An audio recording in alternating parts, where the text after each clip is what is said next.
Michelle, you want to? Yeah, I was just looking. Hi, everyone. We're just going to have a few more minutes for everybody to come in and log on.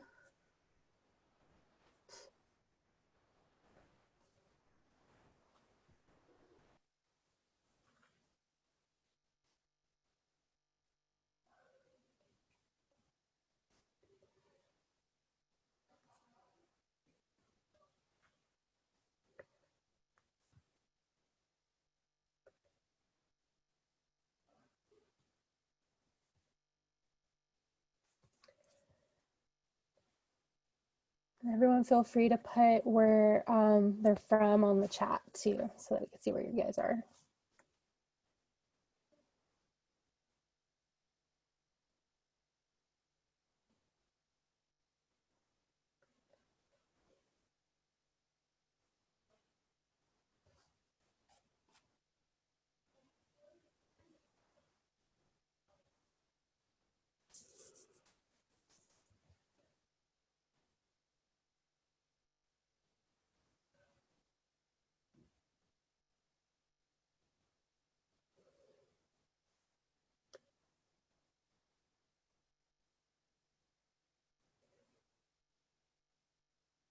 Okay. I think we have a good number now to go ahead and start. So, hi everyone. Thank you for coming to our webinar for the Collection Stewardship AM. I'm Michelle Lopez. I'm the EMP for the EMP chair for the Collection Stewardship, and we're doing this co-sponsoring with the Southeastern Registrars Association. This webinar is going to be on basic condition reporting. I've seen this webinar before, and it's an amazing session, so I know you guys are going to have a really great time with this. We are doing this session with Deborah Van Horn, who's an independent registrar, Heather Culligan, who is a registrar as well, and Corinne Midget. I don't know if I'm saying your last name right, so I apologize. Who's also a registrar. And I don't have the slides about the rules. Caitlin, do you mind sharing that?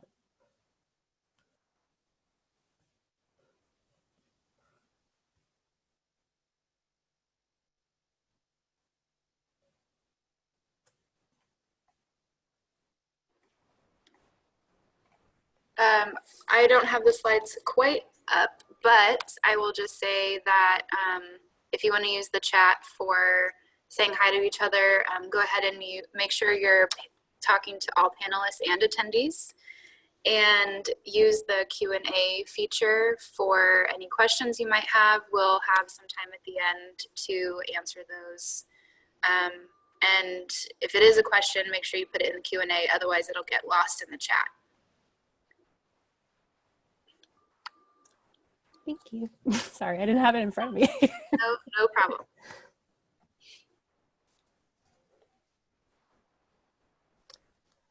Well then, Deb, you want to go ahead and share your screen for the presentation?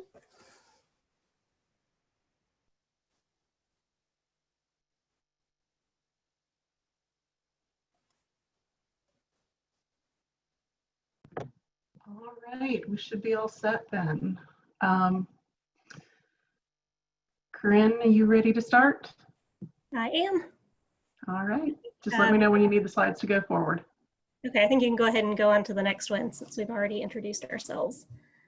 All right, well, we have a lot to go through, so I'm not gonna spend a lot of time talking about myself or anything. We're just gonna jump right into it. I will say that this all comes out of a book, Basic Condition Reporting, that the Southeastern Registrars Association has been putting out for several years. I don't know when the first edition came out, but we're up to the 4th edition now. So Deb and Heather and I were the editors for the 4th edition, so that's how we come to be here doing the session for you. So the very basics, what is a condition report? So a condition report is meant to tell you the condition of an object at a specific day and time. So it examines a piece, it looks at its stability, any potential damage, any inherent problems with the piece. Go on to the next one. So we have a couple of polls throughout for you. This first one is, why should you do condition reports? So your options are A, they can document change in the condition of a piece over time. B, shows if the item needs conservation. C, shows if it is stable enough for exhibition or loan. D, insurance evaluations. E, both A and C. Or F, all of the above. I'll give you a minute to do that, fill out the poll.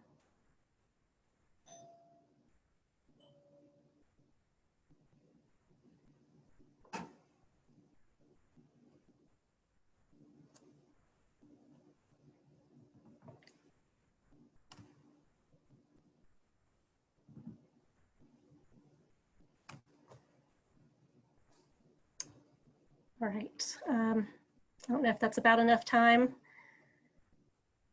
See some, well, everybody was pretty much correct. Yes, all of those selections, those options are reasons why you might do a condition report. All right, next slide, Deb.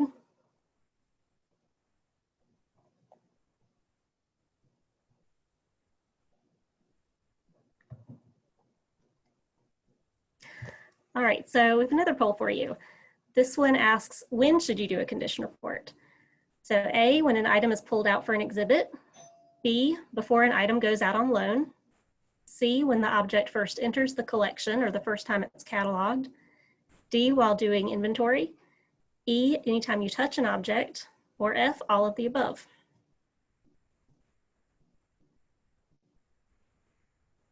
And we'll do that poll for you in a minute.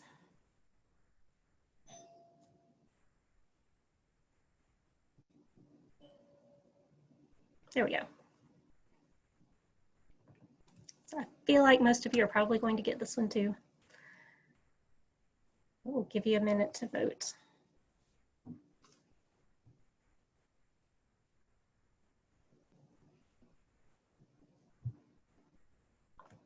All right, does it look like most people have voted? Caitlin?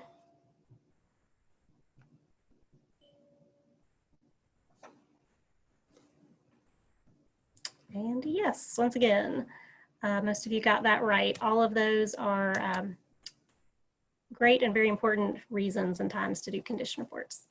Next slide.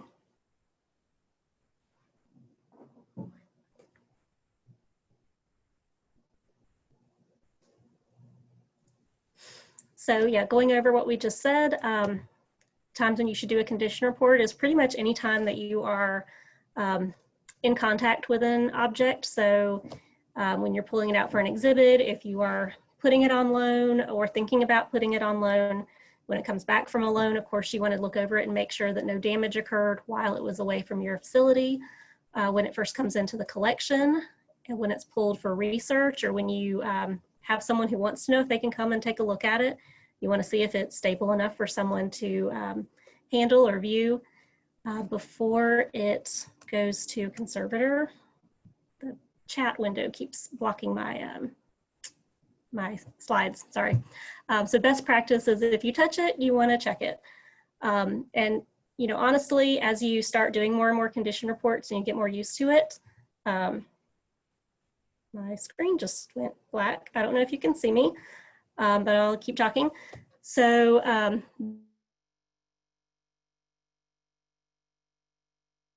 as you get used to it, you'll start, I'm sorry, my screen just totally disappeared for a minute.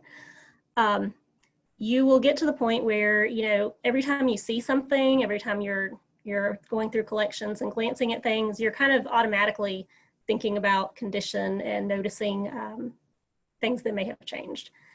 So what kinds of tools do you need to get started? You're going to need things like measuring tools, magnification, flashlights, brushes and probes can be helpful sometimes. If you have something that's larger or fragile, like a piece of paper or textile, you may want a support board to carry it around, especially if you're having to do this on your own without another person. Weights and padding materials, kind of for the same thing. If you have a piece of paper that might not be totally flat, you might want some weights to hold down the edges. Padding materials, say if you have a piece of clothing and you want to pad out the shoulders, that'll just help you get a better sense of what the garment looks like and ways that it may have changed. And gloves, of course, for handling, and then a camera, because what better way to document your condition than to also take photos to go along with the descriptions that you have. Next slide. So it's important to gather any documentation that you might have on your artifact and also review any notes or photos that you have from previous condition reports.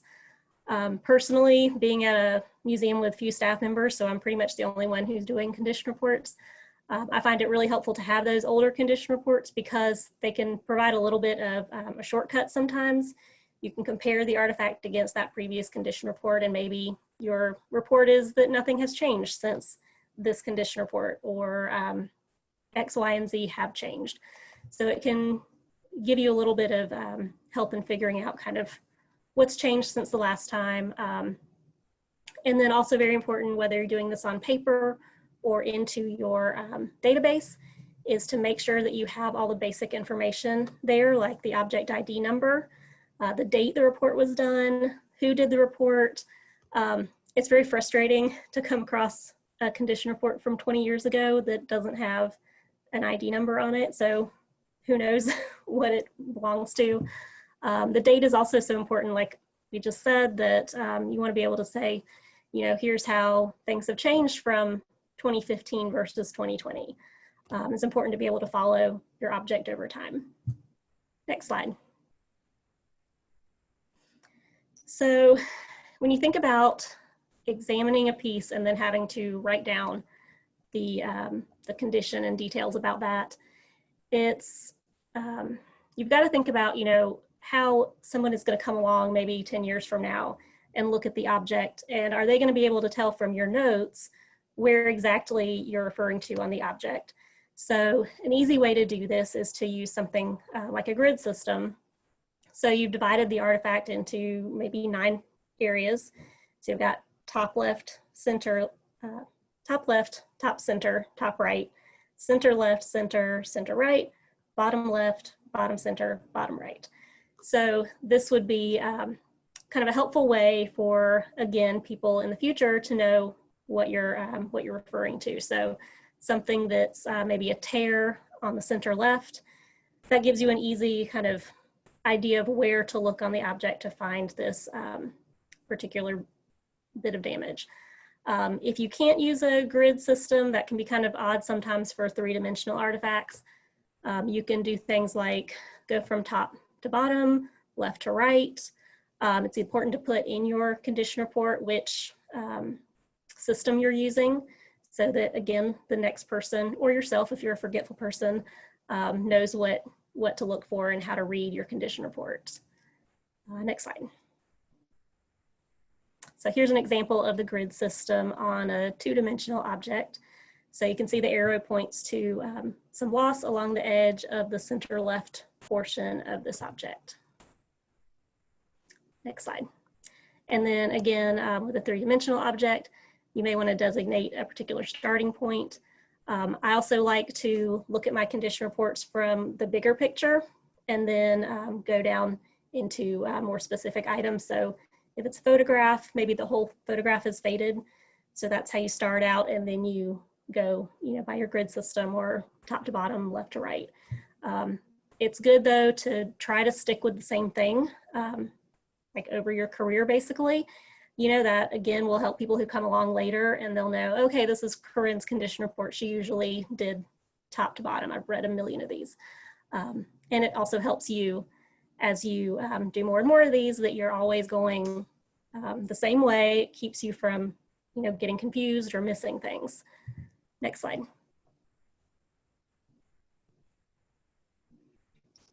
So also important to think about, left and right are somewhat subjective, because, you know, if I'm looking at a photograph or a piece of clothing, my left versus the proper left of the garment is going to be different.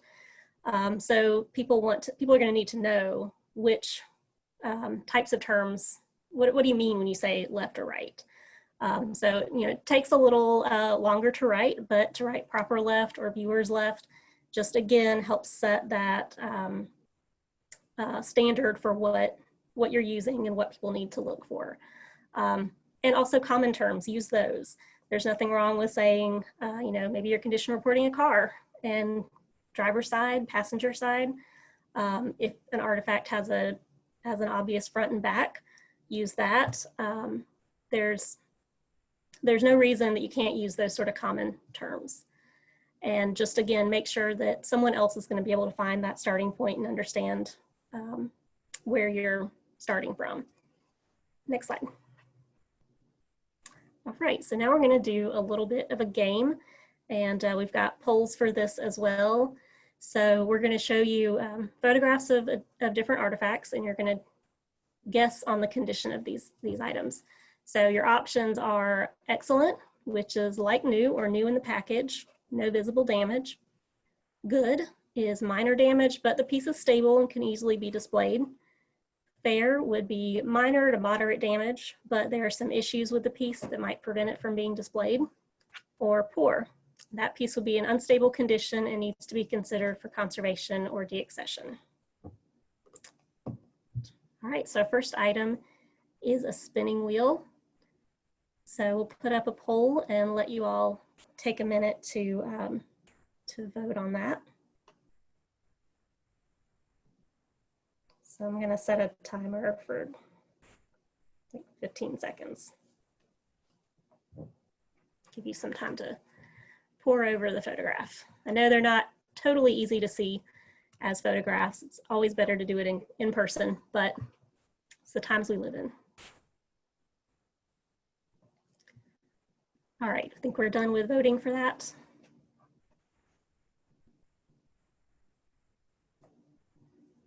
All right, so looks like most people said they thought this was in good condition, and then fair was kind of next. So our next item is a vanity set, nice little traveling vanity set. So we'll put up a poll and give you a few seconds to vote on that.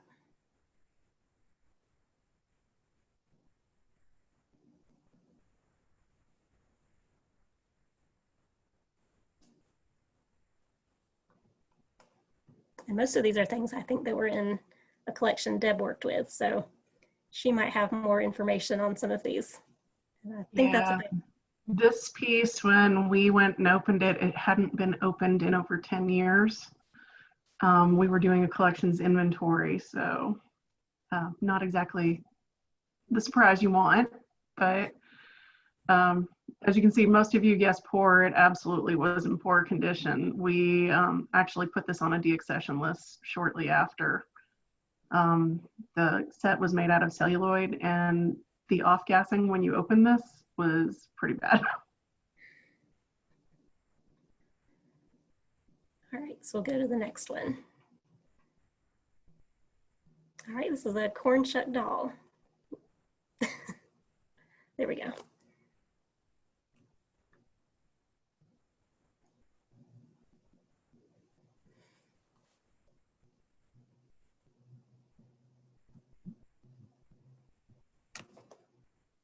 Yeah, like Evelyn says, I think Deb has done a similar presentation before. So some of this you may have seen before.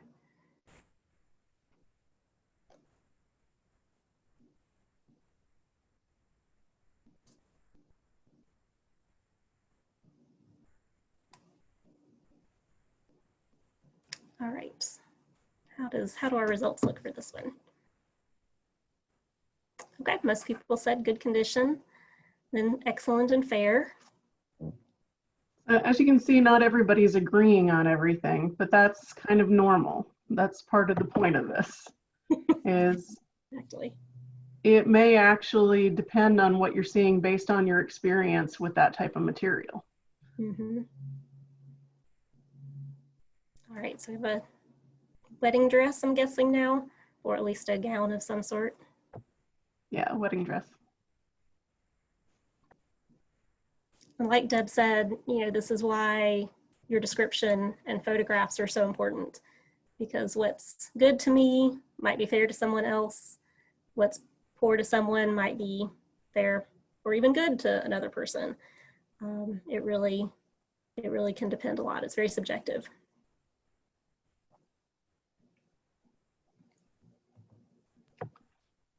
One of my personal favorite examples is I'm not very experienced with firearms, and I worked with a curator who was, and something that I would say is good, he might say is in poor condition. And it's just your familiarity with the object sometimes. But like we were saying, some of these it's really hard to tell since it's just a picture we know.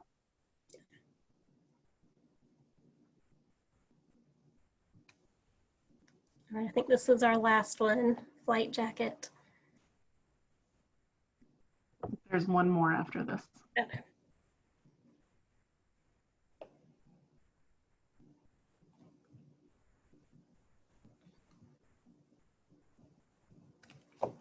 And Deb makes a good point, because a lot of times you may look at something and think it's complete, all the pieces are there, but someone who really knows what they're looking at, is more of an expert in a particular type of object, can tell, oh no, that's not, it's missing pieces, or the upholstery's been replaced, the fabrics or the furniture, the wood's been refinished. There's so many ways that if you're not really familiar with a particular material or object type, you may not know. I'll be honest, this one, a lot of you voted poor. I would have initially agreed, because when that box was open and I was called up, I looked at that sleeve and had to do a double take and try and see if it was mold or not. It ended up that whoever had cleaned this leather jacket had used a product. Most of this came off just by wiping it down with a damp cloth. So sometimes what you're dealing with are things like residue from products that are on there, and this will probably continue to happen to this jacket as that leaches out of the leather. But it was something where the condition, once it's cleaned, is actually pretty good condition. It just happened to be, if you took the first look at it, it looks terrible. So this is our last one.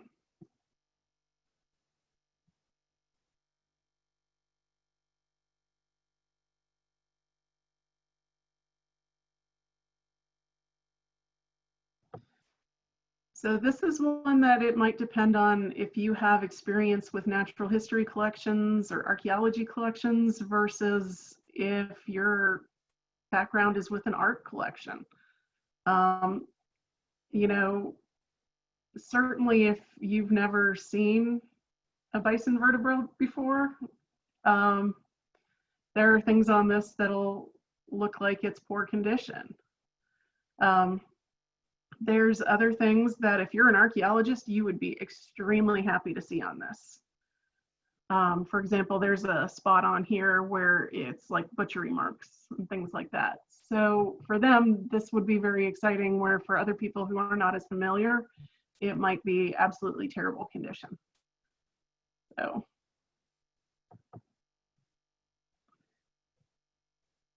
But as Corinne was saying before, that's part of the reason that we have this game in there. It's just to show you how subjective it can be.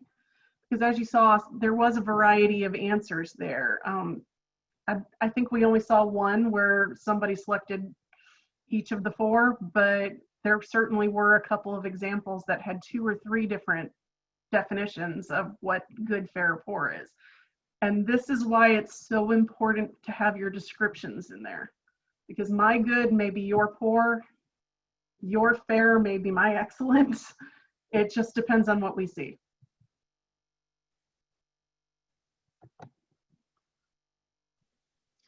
All right, so now here are a few tips and tricks to help you complete a thorough condition report. So first, use numbers or symbols to match your report. Sometimes it's easier to reference numbers like seen here in this photo when the object doesn't lend itself to an easy starting point. Next slide, please. Bullet points are easier to read, but also easier for the person doing the report. So there's also no need to write an essay, right? Bullet points are your friend. Also use your camera. Using close-up photos of the damage will provide a nice visual for the person reading it. And don't forget to still note the damage on the report and reference the photo. Next, please. Speaking of photos, sometimes it's just easier to draw it or just photograph it, but then you miss the opportunity to showcase your artistic side, like Deb did. If you can't find the words to describe what's going on, just draw it. Next, please. Remember to use common terms that make sense. Corinne mentioned this earlier, and we'll go over a few terms later to help you use those and know what they mean. And also let the object help you with the report. Use landmarks, for example, like the letters seen here, to put a location on the damage. Next, please. And here's an example of a condition report created by Deb. You can see she used numbers to reference points in the drawing. And I think it's a great example because you can locate damage or points of concern immediately. And you get to see here her artistic side, which I love. Next, please. There are common damage types seen on a variety of objects, and knowing the types of damage will help you in creating your report. Next. One of the easiest to identify is loss, when the object or an area of the object is missing a piece. You can see the loss of the fibers in this basket. You can see the loss of the veneer on the wood object, and then the loss around the edges of the photograph as well. Next, please. Another common type of damage is scratches, which is a mark left behind by something on your object, which isn't ideal. And sometimes it's one line, or sometimes like this object, it's multiple lines. Next, please. Tears are another common damage type seen with paper items or textiles or any sort of pliable material. Tears are when the material is ripped, but not necessarily missing. Next, please. You'll also see a lot of creases. This is when the fabric or paper has been folded, leaving behind a heavy line or sometimes multiple lines. Next, please. Accretions are also quite common. This is when there's an accumulation or incrustation of material on the surface of an object.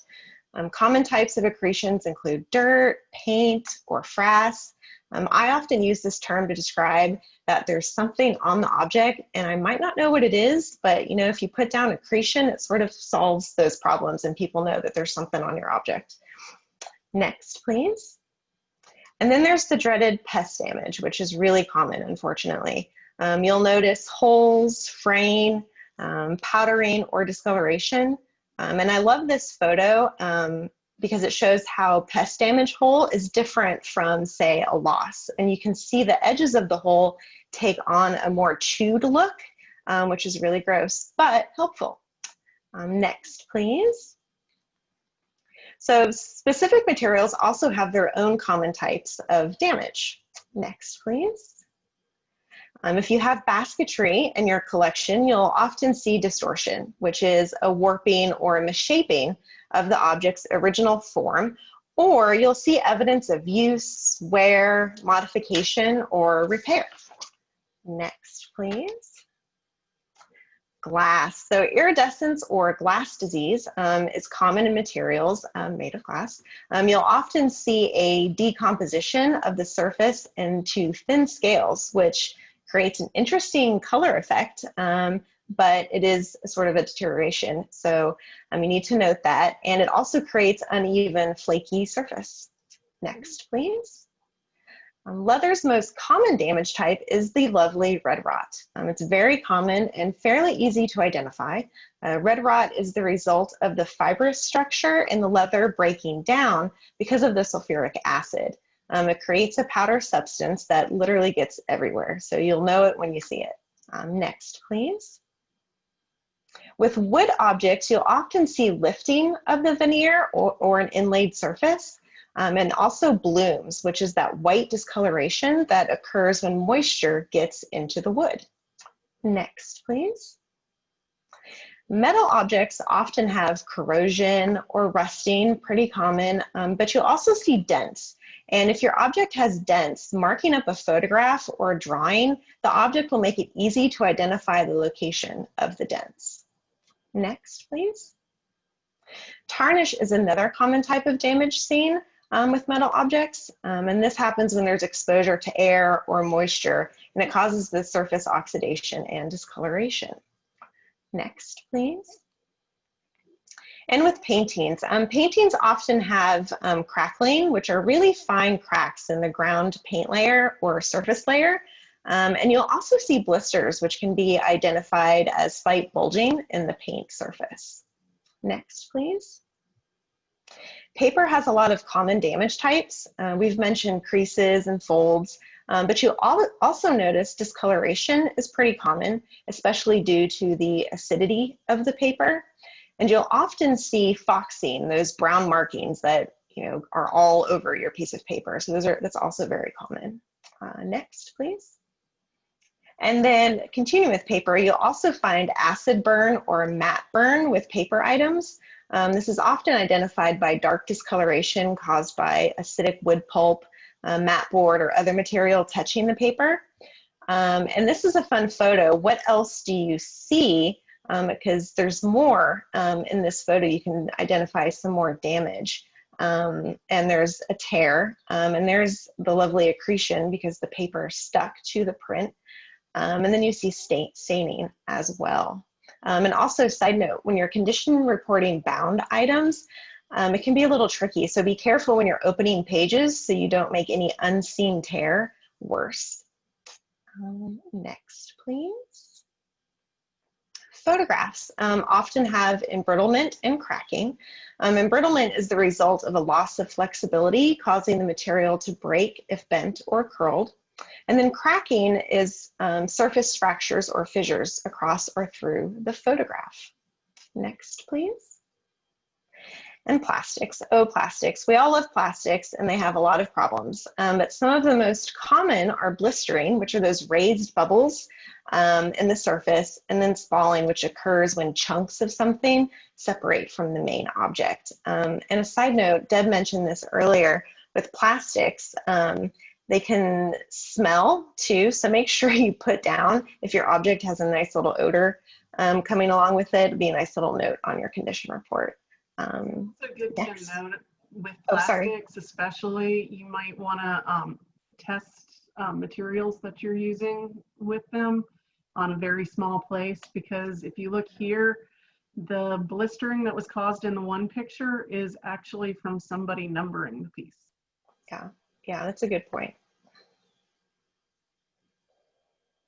And then finally, textiles. Textiles have a lot of the things we've already mentioned, but another common type of damage is shattering. It oftentimes applies to silk that has deterioration and loss, and it kind of comes out either vertically or horizontally. This is a great photo of shattering. And now I'm going to hand it over to Deb for a fun practice.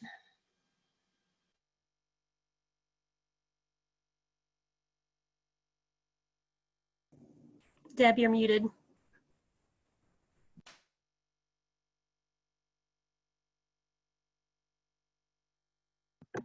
Sorry, I didn't realize I was muted. So things on here, I give it away with one. There's water staining and tide lines, but there are some other things that are going wrong with this piece. So if you guys want to, just use the chat to kind of comment and say what you see. This is one of those things where you honestly look at the piece and there are more things that are wrong with it than you usually see at the first glance. I'll tell you, I did a condition report of this one, and I was very glad that I took photographs when I did it, because when I came back to it later, I had missed things. So that's where those photographs that Corinne mentioned can be really good. And yes, I saw Margaret's comment there. The rule of thumb is the longer you look at an object, the worse it gets. Absolutely. over time, you will find things, and I've gone back and said, who did this condition report? And then looked back and it was me. And of course, it was because I found 10 other things that were wrong with the piece. So, you know, you can blame yourself nicely afterwards. So some of the things, some of you mentioned, there are acid burns on here. There's things like tears, areas of loss, the water staining. There's staining from something that I was never able to identify. That wasn't water. But that's just a good example of one that has multiple things wrong with it. So now we're going to get into the world of digital condition reporting a little bit. We talked about doing it with pen and paper, and we talked about, you know, doing a condition report in your database. The thing is that it's not always convenient to have your database there. It's not always convenient to, you know, be trying to write with pen and paper, especially if it's an exhibit coming in, unless you have a second person that you can dictate everything to. Sometimes digital condition reports are easier. Now, these tend to be things that you're doing, you know, with like a tablet or a laptop in the gallery, but it can be done anywhere. These are 4 condition reporting apps that are available, I know, on iOS and I believe on Google Play as well. The thing is that most of these are free apps to download, and they may give you a couple of free condition reports to play with. But the thing to remember with these is to look into what it's going to cost you long term, because some of them you have to have a subscription for the year. And so you want to be sure that you've budgeted enough money if you're going to be using one of these apps. But you don't have to do it with one of these apps.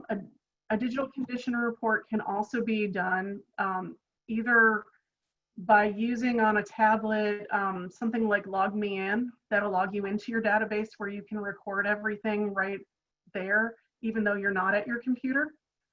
The other thing is you can do things like take photos with a tablet and then mark it up with a PDF editor.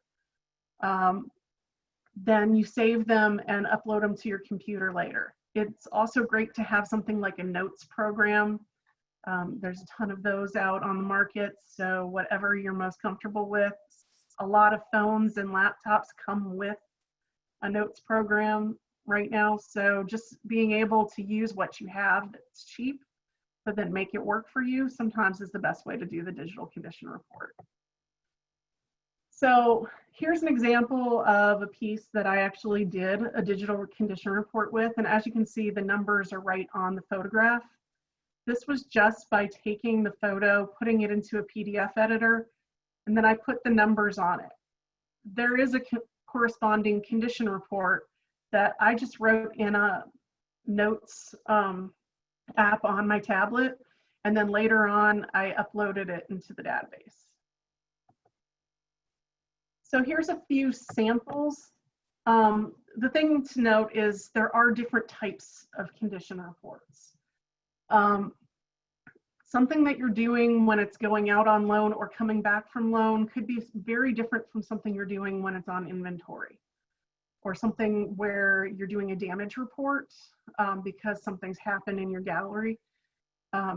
Again, like Corinne was saying, looking at any past documentation is helpful, but I'll tell you, if I'm about to ship something, I'm going to do a much more detailed condition report than if I'm just pulling something out for a researcher. If I'm doing inventory, if I'm trying to make that inventory go fast and I don't happen to have the condition reports for every item with me, I'm going to do a couple fast bullet points of what the main problems are, so that if those things have changed since the last condition report, the next person who looks at it knows that. So it's just helpful to know that there are different types. And conservation condition reports, again, are a little bit different. And that's usually because even though you've done one before you sent it out to the conservator, as soon as it arrives at the conservator, they are going to do their own condition report. Theirs are going to be probably a lot more detailed and use a lot more technical terms than yours do.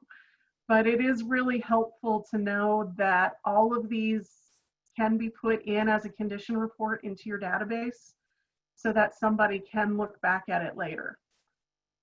So for loan reports, you should expect that you do one before it goes out, but whoever's receiving that should also be doing a condition report. It is really helpful if you send your report on to them, because if anything has happened in shipping, they may not know about it. They may think it's inherent to the piece. So it's good if you send that condition report with them or email it to them. It can just be done digitally. That way, when they're looking at it, when they're unpacking the piece, they know what's going on.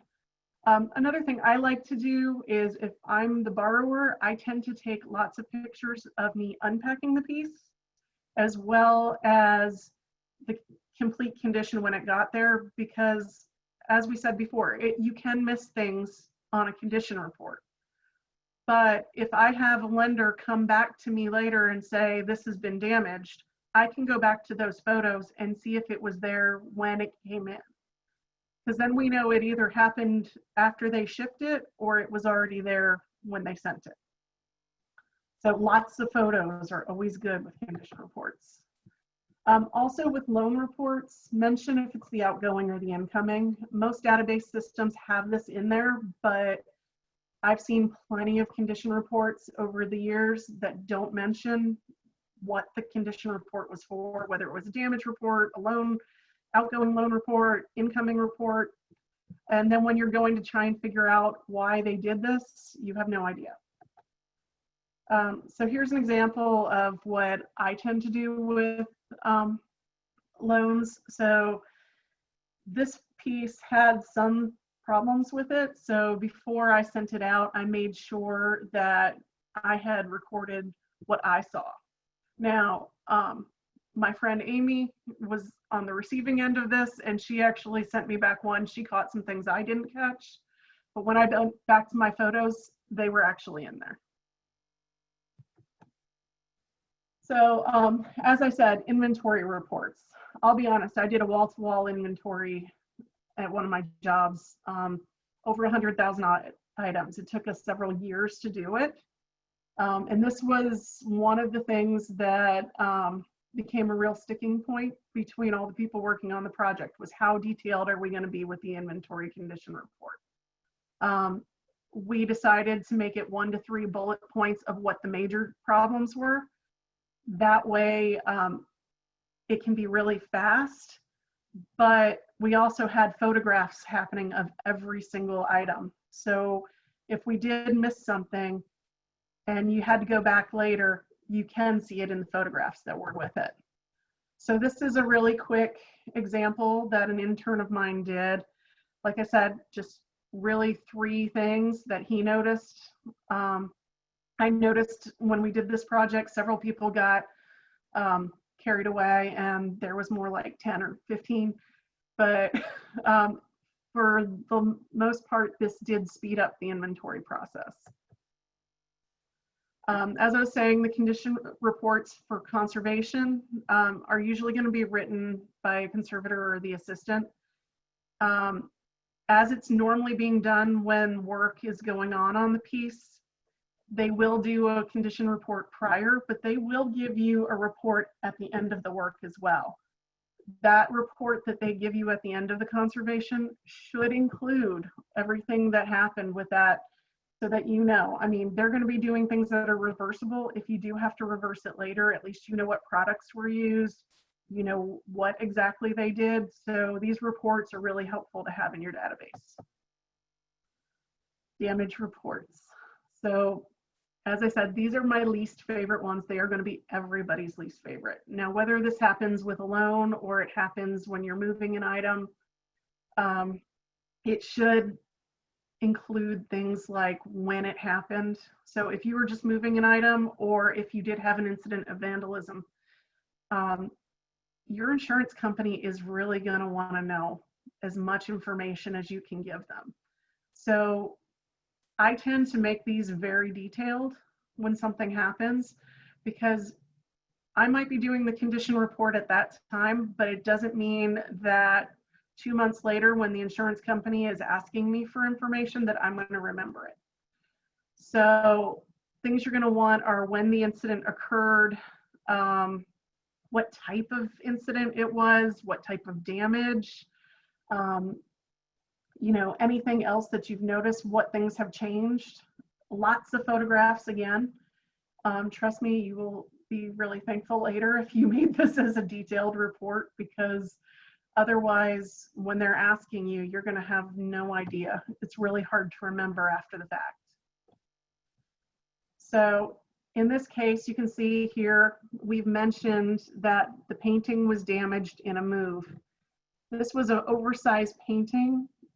We actually had somebody that fell when we were moving it. So it was completely an accident. But as you can see how much information, there's a section that is just the damage that we put in, but then we did an overall condition report as well. This ended up being something where putting in this much information was great, because it had been years since the last condition report had occurred. And that was one of the things that they had asked me, was when was the last time somebody did a condition report? And I said, well, the last one I can find was from 5-10 years ago, but here's the one we did now. This is what we're seeing. So again, the photographs of the damage, just showing where it is, what it is, that will be really helpful. You can send it on to them as soon as they request it. So cataloging. I would always try and do a condition report when I first bring something into the collection. This is going to be your baseline. So the first time somebody catalogs it, that condition report is going to be what people are comparing it to for years. So again, a lot of photos, as detailed as you can be with this. It's kind of the opposite of the inventory, where instead of doing something really quick, you want to take your time with this, because this is going to be the baseline for you telling what damage has changed. If something's wrong in storage and you don't know about it, you might be able to find out from this. For instance, if there's a humidity problem and you start seeing damage because of it, knowing what condition everything was in the first place is really helpful. So this is kind of like the opposite, where you don't have the bullet points, but in this case, he did separate everything. It's really short statements. You can turn this into bullet points really quickly, so that's not a problem either. I just personally prefer the bullet points because I find it easier to read when I've got the report. So again, the cataloging report, this is that same piece that you saw earlier. We went ahead and marked it on the photo later, but we just had the overall photos to begin with. So one thing I do want to touch on are some resources. We've gone over a lot of types of damage, things like that, but if you're not really familiar with those types of damage, how do you learn about them? So these books have just some really good references that talk about how to do the condition report. So if you're not remembering right away, Museum Registration Methods 6th edition just came out. 5th edition's fine too. But there's a whole chapter in there on doing a condition report. It's an overview, kind of like what we're doing today. It's not going to go into details of a lot of different problems with material types. As Corinne said, Southeastern Registrars Association has a book out called Basic Condition Reporting 4th edition. We're currently working on the 5th edition. That book has a lot of specifics because we've broken it down by material type, and at the end of the slideshow there is a discount code, so if you're planning on getting it, grab it. The publishers gave us a 30% off for you guys today, so so just make sure you write that down at the end. CCI notes. If you're familiar with the Canadian Conservation Institute. They've put these out for years. They're technical leaflets, but a lot of times they do have information about different problems that can occur with different types of materials. It's really helpful to go to them and actually take a look at what they're saying. Preventive conservation collection storage just came out as well. I haven't gone into it as much detail, but there is, again, some information for condition reporting in there. So it's also a helpful book to have. There's also some websites though. The Australian Institute for Conservation of Cultural Materials has made a visual glossary online. If you're not sure what exactly something's supposed to look like, the term is unfamiliar, but it's on that condition report. They may have it there. Also, the Alaska State Museums just released an online condition reporting guide too that has photographs. So both of those would be great resources online. They're free. The Fine Arts Conservancy also has a glossary for paintings specifically, has lots of photographs as well. So I did a little search, and there are several websites that do have examples of condition reporting forms. If you don't have one or your database doesn't have it, it's hard to believe at this point. Most collections management systems will have some sort of condition reporting module in it.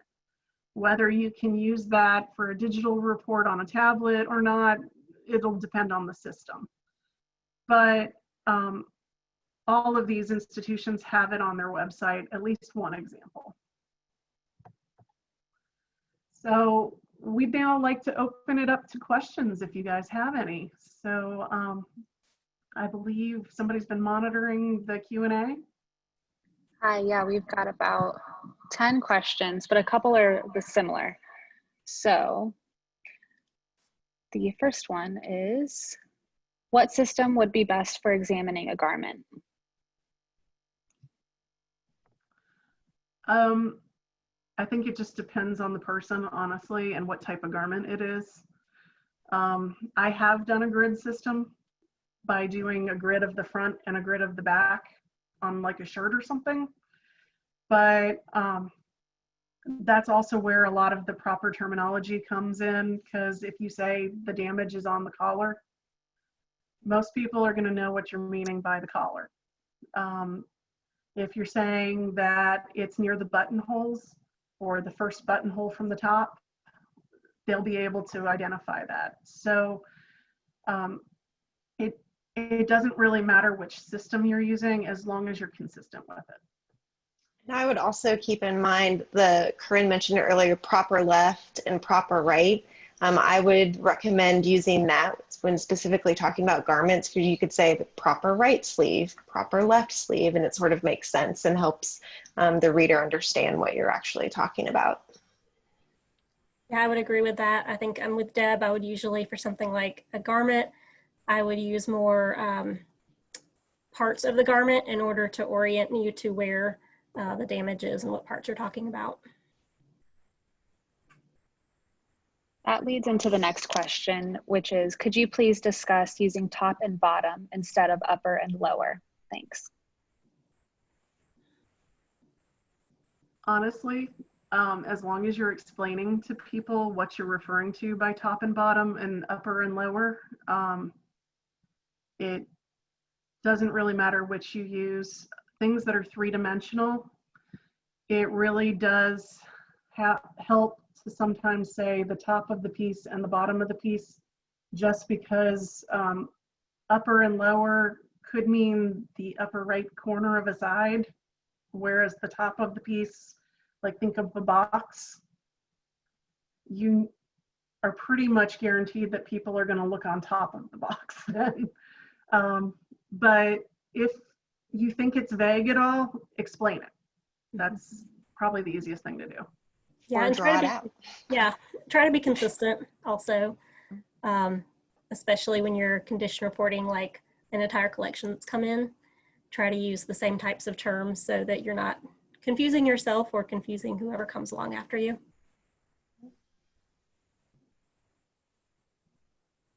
Okay. Can you give the names of the condition reporting apps that you had in the slide? Sure. One is called Art Reports. Another one is Exhibit, which is actually basically for doing exhibits. It just has a module in there that's for condition reports. Another one's Articheck. And then the other one's called Horus. I'll be honest, the only one I've used before is Articheck, and I only used it for a short period a while ago. So I've kind of worked around having the apps a little bit by using the software like LogMeIn, because you can use that to remotely get to your database, or using a PDF editor with a photograph, things like that, or the notes apps. I don't know about you two. I haven't used any of them. I'm honestly more of a paper and pencil sort of person still, and photographs. So yeah, I haven't used any of them. Can you also recommend a PDF editor? Honestly, I've changed which ones I've used a number of times. As long as you find one that you're comfortable with, I think there's a lot of free ones on the market. So play with them, see which one you're comfortable with, because some of them have different controls than other ones, and it shouldn't really matter which PDF editor you use, as long as you're using one that you find comfortable and it creates the final report that you're wanting. If an item has been modified in the past, example, 1860s dress modified to work for 1880s, should this be included in a condition report? Yes, I would. If you're able to identify that, I think that's something really good to note, because someone coming after you might not even know that that's a modification, or, so writing down everything you know and see when you're examining it will definitely be helpful in the long run. It also helps to have the description of the piece with you, because if somebody's identified that before, even if you're not familiar, you might see signs of it afterwards, just because you have that description with you. Yeah, And yeah, somebody's just mentioned there's a modification section that they put under comments. That's a good way of doing it. Yeah, sometimes sometimes modifications too, it can be a purposeful modification, but it could look like a condition issue, and maybe it is a condition issue also, but it's important to remember that people have used things in various ways, and sometimes they meant to do things that actually affected the condition of the piece. So that's something to keep in mind too.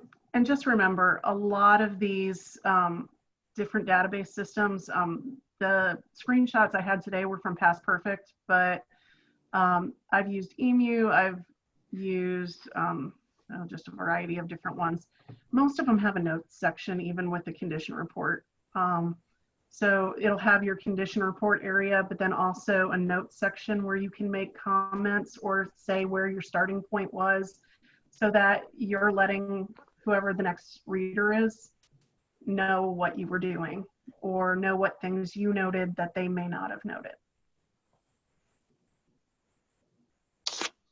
Can you briefly cover how you'd suggest working with existing condition reports and various previous approaches, either historically at your organization or in the context of traveling exhibitions originated outside of your organization? I could say it could be a little tricky if you're dealing with prior reports or artifacts that are coming in on loan. I think in that case, you want to try to be respectful of what the other institution has done, and you want to still stay true to yourself and what you like to do and how you like to do things, but make sure that you're also kind of keeping in mind the way that it appears they like to do things, and make sure that it's going to be in a format and a way that they can use and read and be comfortable with. Yeah, and I would say too, with traveling exhibitions, it's really easy when you get the notebook and you see the past, like, no change, no change, no change, and it's easy to get in that system. But I encourage all of you to take the time to be the registrar or collections person that actually made some notes if there are things to note. You know, it's sort of like the peer pressure model. Like, don't be peer pressured to say no change. You know, if you see something, write it down. And honestly, doing something for a traveling exhibition, like a cover sheet for each item in front of the condition reports where everybody's signed off and said, you know, the good, fair, poor, we know. But then you can go and look at their detailed report afterwards. When you're doing a loan where it's a single loan between two institutions, you're not going to need a cover sheet or anything like that. But those traveling exhibitions, really, when you get that notebook can be really thick. And sometimes those cover sheets can help you figure out which items you need to really look at. Because if you're seeing that there was change, you're going to look more closely at that. I would say too, we being a local history museum, we do a lot of loans that come in from members of our community. So they're not museum people. And I feel like a lot of times with a museum loan, there's kind of a level of trust that, you know, they've done a condition report, we're going to do a condition report. With a private lender, you don't know what they've noticed as far as damage. You might send something back to them and they're like, oh my God, this was not there when I sent it to you. So I am extremely overzealous in my condition reports for things that come in from private lenders. I've never had an issue, but I just want to be cautious that they, that, you know, nothing comes back to us. That's a really good point. And with that, what you might want to do is also send that private lender a copy of the report after you've done it, so they know what you've seen. They see the photographs of it coming in. So if there's a change, they know you've at least looked at it and it's not a surprise. Only a couple more. Because, as you said, the good, fair, excellent terms for condition assessment are subjective, and experienced registrars or conservators will often rate the same object at different condition levels. Are those terms valuable to include on condition reports, or would removing those checkboxes from condition reports be practical? I'm kind of a mixed opinion on this, because I've had so many reports where you look at one report and it says poor, and then the next person said good. I think it is helpful, because if it does say something like fair or poor, you're going to take a really close look at it. Where if you're in a rush, if it says excellent, you might not. But overall, since they're so subjective, I tend to not rely on them. I would much rather look down at the notes and see what the person has said the condition is and what problems there are. But that being said, there are times in the past where I have worked with collections and literally I have a report that says the date the person did it, who did it, and good. So at that point, that's all I know.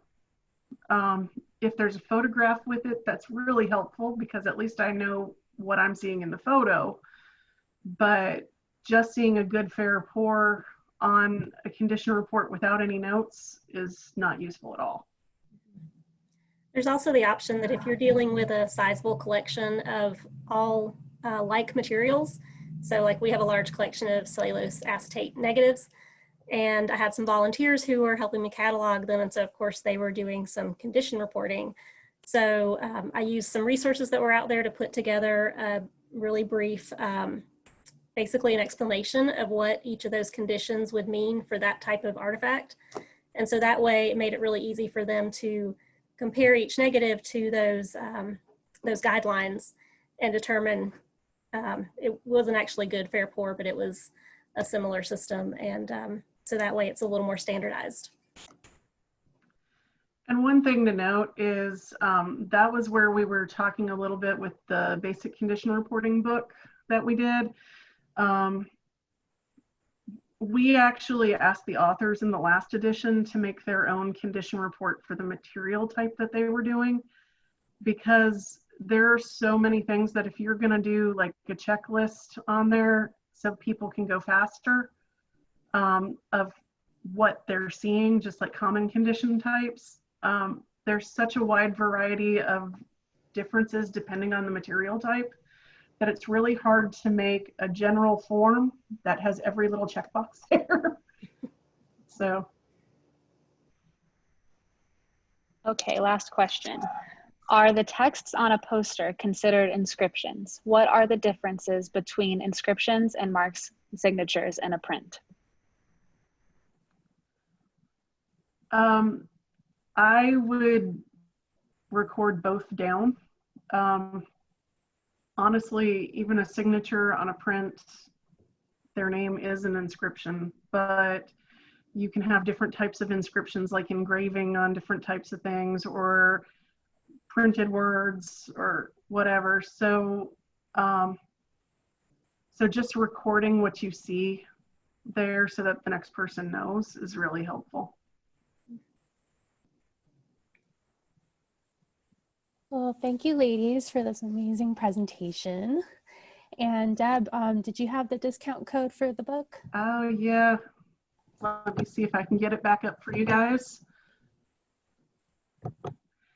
So